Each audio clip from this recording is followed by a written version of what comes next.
Good morning guys! Ayan po yung sa probinsya namin. Kailangan pagpupunta ka ng bundok ay tatawid kayo ng ilog.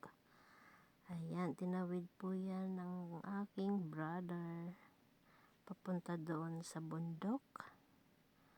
Ayan guys, lalakarin yan hanggang doon sa dulo. Pero malinaw naman po yung tubig.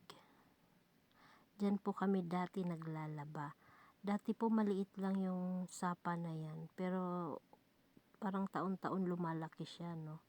Lumalaki yun kasi pag bumaha, parang nalalaglag yung lupa, tapos lumalaki siya. Dati kasi hindi naman siya ganun kalaki.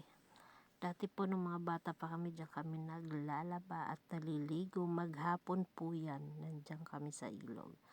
Nagbabaon na lang siya guys. Ayan, akyat sila sa bundok kasi nagkupra sila. Ayan, oh, ang lawak-lawak na ng ilog dyan. At dati po may mga linta din dyan. Kaya minsan takot ako maligo talaga kasi may linta. Ayan, ganyan po yan. Noon, nung bata pa ako, yan, lakad, dala-dala po yung palay o kaya yung nilabahan na damit. Ayan, sako-sako po kasi kami dati maglalaba, parang isang buwan, isang beses dinadala dyan. Tapos dyan na rin po namin sinasampay, pag uwi, tuyo na. Ayan, lumawak na po siya, ganun po pala, no? Lumalawak, kaya hindi mo rin pala pwedeng angkinin yung lupa na yan kasi nga pag nagbabaha, nalalaglag, lumalawak yung ilog. Ayan, o, sobra niya ng lawak. Kinakain niya na yung lupa.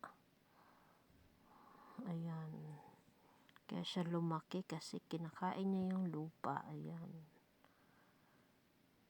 ayan, walking. May mga kalabaw din po dyan minsan na nilalagay ng mga tao. Dyan nila pinapaligo yung mga kalabaw nila. Ayan guys, oh, nalalaglag yung lupa. Parang nakakatakot yung bumaba.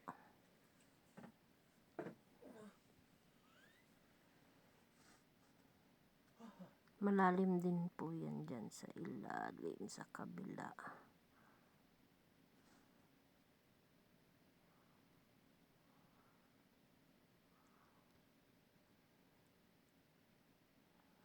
Ayan, lakad-lakad lang.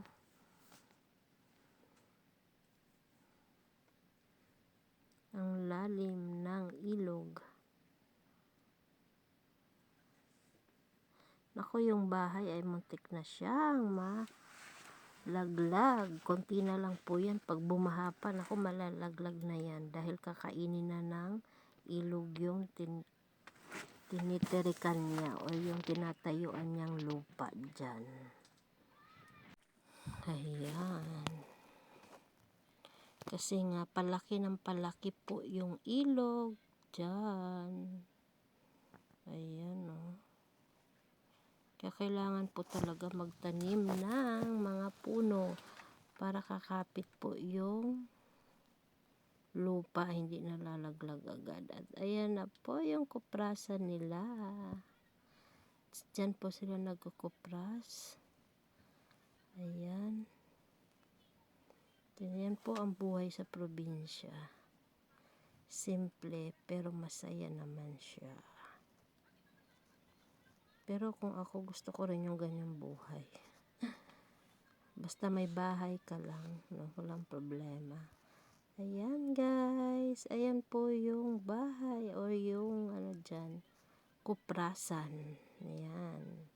Thank you so much. Marami pong salamat.